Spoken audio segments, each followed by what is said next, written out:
খেতিখিনিত কি হৈছিলে? খেতিখিনি যে হাল মাৰি দিলে কি কাৰণে? মানে মই দোকান হেৰি কৰিছিলোঁ, বন্ধ কৰিলোঁ।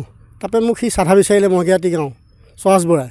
তাৰপৰা মই বোলো চাধা টেমাটো মোৰ হাতত নাই, চাধা ঘৰত আছে, মই তোমাক আনি দিব লাগিব। তাৰপৰা চাধা টেমাটো মই আনি দিলোঁ চৰাজ বৰাক। আনি দিওঁতে ক'লে বোলে মই চাধা ভিখাৰী নেকি? তাই বোলে এৰা তুমি কিবা খাই আহিছা যদি যোৱা চাধা নোখোৱা যদি। মই তেনেকৈ ক'লোঁ। কোৱাৰ পিছত বোলো হেৰি নহয়, কৈছে ৰ'বাচোন, মোক ৰ'বলৈ দিলে। কৈছে তোমাৰ কাম তুমি কৰাগৈ, মোৰ কাম মই কৰোঁগৈ। বাছ তেনেকৈ কৈ সি 5-10 মিনিটমানৰ পিছতে সি ট্ৰেক্টৰখন উলিয়াই লৈ আহি মোৰ মাটি গোটেইখিনিত হাল বাই দিছে। ক'ৰ মাটি আছে? কেঁকুৰিবাৰী ফাৰ্মত পলসা। কিমান বিঘা খেতি কৰিছিলে? 30 বিঘা। হয়। কিহৰ মাটি আছিলে? ফাৰ্মৰ মাটি, কলাইখোৱা ফাৰ্মৰ। কি খেতি কৰিছিলে আপুনি? বাও খেতি পেলাইছিলোঁ আমি। তাৰপিছত সি ট্ৰেক্টৰ মাৰি হাল মাৰি দিলে গোটেই মাটিটো। তাৰপৰা সি কঠীয়া চঠীয়া অলপ উঠাই লৈ গ'ল। তাৰপিছত কি কৰিলে? তাৰপৰা আমি পিছদিনাখন ৰাতিপুৱাই গামবুঢ়াক মাতি আনি দেখুৱালোঁ। দেখুৱাই কৰি পেলাই আমি থানালৈ গ'লোঁ। থানাত তেওঁলোকক মাতিলে। মাতাৰ পিছত তেওঁলোকে ক'লে যে আমি ক্ষতিপূৰণটো ভৰি দিম। ঠিক তেনেকৈ কৈ মোকামিলা কৰিম বুলি ক'লে। তাৰপিছত আকৌ ওলোটাই সিহঁতে আমাৰ ওপৰত হেৰি কৰিছে, কিবা পইচা বেছিকৈ বিচাৰিছোঁ বুলি পেলাই ব্লেম দিছেগৈ আমাক গৈ পেলাই। সেইটোৱে আৰক্ষীয়ে ধৰি লৈ গৈছে।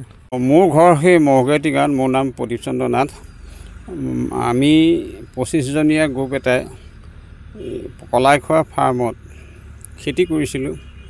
আৰু আমি ৰঞ্জিত চাহপোৱান আৰু সেই চাহপোৱান ধানটো দামচিডা দি পেলাইছিলোঁ। আৰু ধানটো বৰ ধুনীয়া উপযুক্ত ধান হৈছিলে। আৰু যোৱা ৰাতি ৰিণ্টু নাথ, মহগুৱাহাটী গাঁৱৰ একে বাসিন্দা, মহগুৱাহাটী নাথৰ দোকান আছে। তেওঁ দোকানখন বন্ধ কৰিবলৈ লৈছে। লোৱাৰ সময়তে আমাৰ মহগুৱাহাটী গাঁৱৰ মানে চৰাজ বৰা নামৰ এজন ব্যক্তি, তেওঁ নিজা ট্ৰেক্টৰো আছে। আৰু তেওঁ আহি ৰিণ্টু নাথৰ লগত অকণমান চেধাকণক লৈ পেলাই অলপ মানে বাদ প্ৰতিবাদ হৈছে। আৰু বাদ প্ৰতিবাদ হোৱাৰ পিছত তাৰ 5 মিনিটৰ পিছতেই সেই মহগুৱাহাটী গাঁৱৰ নিবাসী আমাৰ দাঁতি কাষৰীয়া, তেওঁ নিজা ট্ৰেক্টৰখন আনি আমাৰ সেই 30 বিঘা মাটিটো ট্ৰেক্টৰে হাল বাই পেলাইছে। ইমান চেধাকণৰ কাৰণে মানুহে ইমান নিকৃষ্টতালৈ যে নামিব পাৰে, ইয়াৰ নিদৰ্শন আমি আগতে পোৱা নাই। এয়াই প্ৰথম পাইছোঁ। এতিয়া আমাৰ যি এই ফাৰ্মত খেতি কৰিছোঁ, আমাৰ সতীৰ্থসকলো আমাৰ লগতে আছে।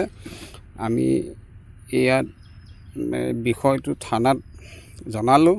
থানাত এজাহাৰ দিলোঁ। এজাহাৰ দিয়াৰ পিছত আমি ভাবিলোঁ আমি একে গাঁৱৰে, মহগুৱাহাটী গাঁৱৰে বাসিন্দা আৰু ওচৰ চুবুৰীয়া বাসিন্দা, সেইকাৰণে এটা মীমাংসালৈ আহিব বিচাৰিছোঁ। মানুহ মাত্ৰে ভুল হৈ তেওঁ মীমাংসালৈ নাহিল। আৰু তেওঁ আমাৰ এজাহাৰ ভিত্তিত কামপুৰ থানাই তেওঁক নগাঁও জিলালৈ চালান কৰিছে।